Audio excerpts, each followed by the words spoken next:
Türkmenistanyň hökümetiniň koronavirus bilen baglanşykly çäklendirmeleri ýeňilleşdirmeginiň fonunda ýurdun häkimetleri ilaty COVID-19 waksinasyny etmäge we lukmançylyk maskalaryny giýmäge mejbur etmegini dowam etdirýärler. Ýurtda koronavirus waksinasynyň 3-nji dozasynyň sanjymy edilmegi dowam etdirilýär. Marda we wagtda sanjymyň gidişi barada habar berýän Azatlygyň habarçylary hem çeşmeleri vaksinany etmek işiniň depkininiň hem ilaty edilýän hyzmatlaryň hiliniň dürli sebetlerde tapawutlanýanlygyny belliýärler. Bu döwürde paýtagtda maska dakynmak düzgünliğin berje edilişine gözükçülük güýçlendirilýär. Azatlygyň habarçysynyň 19-njy maýda beren habaryna görä Parahat üçetrapçysynda birnäçe ýagdaý ýüze çykypdyr ýaşaýyş çaýlaryň golaýynda we girilgelerinde nowatçylyk edýän polisiýa işgärleri maskalaryny aşak düşüren adamlary saklaýarlar, jerime salýarlar. Käbir halatlarda polisiýa bölümine kedip maska dakynmagyň ähmiýeti barada leksiýa berýärler.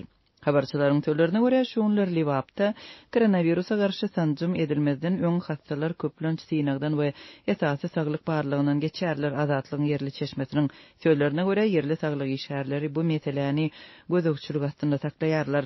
Adamda süýji keseli, hipertoniýa ýa-da onkologiýa bar bolsa, onu sanjym edilmeýär. Dip yerli çeşme azatlygy gurrun berdiň bu aralykda mardak. Habarçylar bu tebit tagdalan kesellerin vaksina almazlygy üçin sebäp hökmünde kabul edilmeýänligini habar berdiler.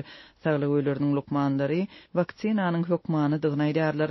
Gelýän sanawlarymyzdaky adamlaryň hemmesine sanjym etmeli bolýarys. Görkezmeleriň öz wagtynda ýerine ýetirilmegine biz jogapkärdiris. Barlyk wagtynda ilki bilen bizden sanjym edilenleriň sanawy soralýar diýip Marynyň saglyk öýleriniň birinde işleýän Şepagat Oýasy adyny agdamazlyk şerti bilen azatlygy gurrun berdi. COVID-19 vaksinasynyň 3-nji dozasy 60 ýaşdan uly adamlaryň arasynda ýanwar aýynyň ahirinde başlanypdy. Saglyk merkezleriniň köpüsi şonda vaksinanyň mart aýynyň başynda geçiriljekdigini ma'lum edipdi. Türkmenistan ýaratyna COVID-19-a garşy sanjymyny 2021-nji ýylyň ýanwar aýynyň aýagynda edip başlady we şol ýylyň iýul aýyndan başlap ony hökman etdi. Ýurtda orçetde we Hytaýda öndürilen sanjymlar resmi taýdan hasap alındy. Türkmenistanyň häkimetleri pandemiýanyň başyndan beri ýurtda koronawirusyň bardygyny resmi taýdan ikrar etmän geldiler.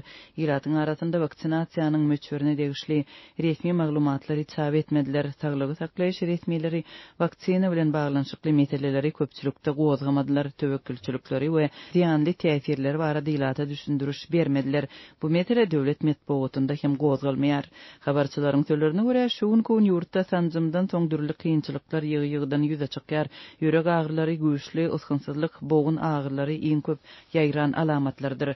Köplenç koronavirusy başdan geçiren soňky ýygy wagtda vaksina alan adamlarda kynçylyklar köp dörýär diýip habarçylar lukmanlara salgylanyp habar berýär. Habarçylar köpleriň zerur bejerigini almakda henidem kynçylyk çekýändiklerini lukmançylyk hyzmatlarynyň köpüsiniň elýeterli däldigini belliýärler. Mundan başga da Türkmenistan öz çäginde COVID-19-yň bardygyny ikrar etmän şeýlelik bilen keseliň özüni hem onuň netijelerini anyklamak üçin we olary kadaly bejermek üçin şertleri kynlaşdyrýar. Habarçylar adamlaryň koronavirusdan ýok bolmagy şol sanda saglyk saklaýyş işgärleriniň helak bolmagy bilen bagly tahqiq ýagdaýlaryň dörýänligini aýdýarlar. Azatlyk radiosyna saglyk saklaýyş ulgamynyň resmiýetlerinden ma'lum bolan wakalar barada resmi taýdan maglumat almak başartmady. COVID-19-yň ýekeje hadisasynyň da hasap alınmanlygyny öňe sürýän Türkmenistan 2020-nji ýylyň tomsunyň başynda koronavirusy meňzeş keseliň hem ölümüň görülip eşidilmedik ýaýramagynyň arasynda koronavirusa garşy ilkinji çäreleri görüp başlapdy. Häkimetler şonda keseliň ýaýramagyny boýun almadylar, emma karantin zowlaklaryny döretdiler. Ilaty öýlerinde galmagy ündüdiler we ölüm derejesini gizlemek üçin gadagan ediji çäreleri girizmäge çalışdylar. Hususan da ölüm öňgörülip eşidilmedik derejede ýaýran wagtynda jaýlanan adamlaryň mazarlaryny görünmez ýaly tekit bolmagy talap edildi. 2021-nji ýylyň oktýabr aýynda Türkmenistanda koronavirusyň ýaýramagynyň derejesini görkezýän käbir tahqiq sanlary belli boldy. Saglyk saklaýyş ministrliginiň çeşmesiniň 14-nji oktýabrda Azatlyk radiosyna beren maglumatyna görä Türkmenistanda pandemiýa başlanaly bäri 25 000-den gowrak adam koronavirusdan ölüpdir. Ýa-ni ýakynda bütün dünýä saglyk guramasy koronavirusa garşy görüşenlik üçin Türkmenistana minnetdarlyk bildirdi. Mundan ozal bu gurama Türkmen hökümetiniň koronavirusyň ýokdugyny aýdýan türlerini ençemege şüphe bildiripdi. Türkmenistanyň halkary guramalary hususanda bütün dünýä saglyk guramasy bilen häzirki gatnaşygynyň möçberi barada jikmejik maglumat ýok. Geçmişde bütün Dünya Saglyk Guramasy Türkmenistany birnäçe de garaşsyz synag üçin nuskalary iýermäge çagyrypdy. Bütün Dünya Saglyk Guramasynyň Ýewropa idarasynyň başlygy Hans Kluge geçmişde Türkmenistanyň hyzmatdaşlyk borçnamalaryny ýerine ýetirmeýänligini aýdypdy. Koronavirus pandemiýasynyň 2 ýylynda Türkmenistan koronavirusa garşy görüşmek üçin birnäçe ýurtdan insanperwer we mali kömegini aldy etatanam Türkiýe, Orsiýet, Günorta Koreýa we Birleşen Arap Emirlikleri ýaly ýurtlardan kömege eý boldy.